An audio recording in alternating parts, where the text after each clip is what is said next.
Brilliance Audio presents Just After Midnight by Catherine Ryan Hyde, performed by Kate Rudd.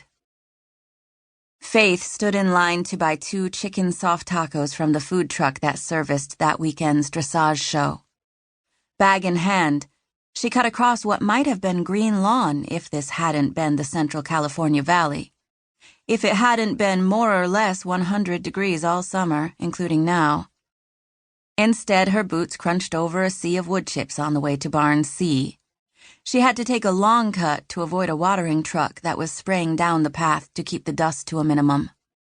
Halfway there, a few yards past the warm-up arena, Faith heard a clop of steel-shod hooves and looked over, and very much up, to see John Wintermeyer ride up behind her on his dark bay Dutch warm-blood gelding. "Just finish your ride?" she asked, craning her neck to see his face. She had to shield her eyes against the midday sun, which seemed to hang directly over John's head. "Yup." Then he seemed happy enough to let it go at that. They set off walking together side by side, if such a thing can be said when one person's side is nearly 6 feet higher than the other. They kept pace more easily than Faith might have imagined. He was a bizarrely tall man, John. About 6'5", she guessed, maybe even 6'6".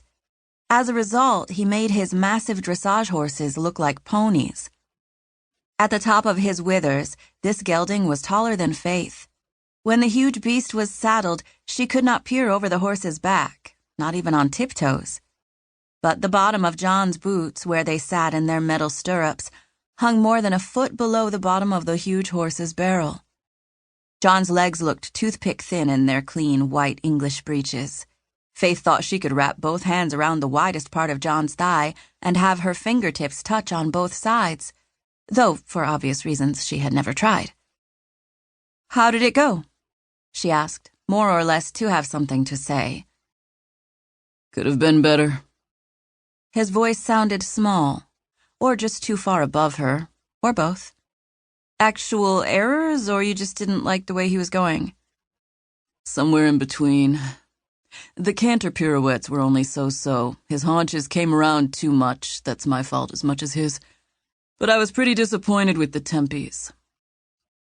It was a dressage word Faith didn't think she had heard before and could not have written out correctly. "I don't know what that is," Faith said. They walked by another mounted horse, a young-looking, slim gray who froze, backed up 2 steps, then reared while its rider hung on and tried to spur it forward. At one time, Faith would have cleared the area fast at such a disturbance. These days, she just kept walking. "Tempi changes," he said. "You know." "I swear, John, I'm learning as fast as I can. Some days I feel like my head is going to explode, and I still don't know 5% of what you and Sarah know." For a moment they just walked, Faith listening to the reassuring clop of his horse's hooves. She noticed John had kicked out of the stirrups and was letting his long legs hang freely. He might easily have bumped the back of the massive warm-blood's knee with the toe of his high black boot. They passed Barn A, and Faith was glad to see that they were almost back.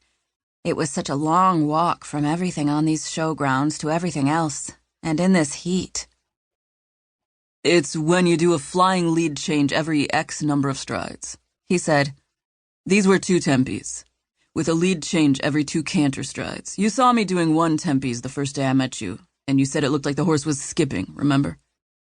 "Right," Faith said. "Right, got it. I remember that now. So, did he not change leads every 2 strides?" "Oh, it wasn't all that bad," John said, but he sounded discouraged and tired. "He was just uneven and not 100% straight. Once he was actually late. I don't know. Him or me, probably both. He's just not his best self today, and neither am I. We're both tired." They passed Barn B in silence. "I'm worried about her," he said, his voice stronger. "I'm not sure if that's an okay thing to say or not." Faith stopped. John and his horse stopped. She tried to look up at him, but there was too much direct sun in her eyes. "Who? Sarah or the mare?" "Both, I guess. But I meant the girl." You can say it. I'm not sure what I'm supposed to do about it.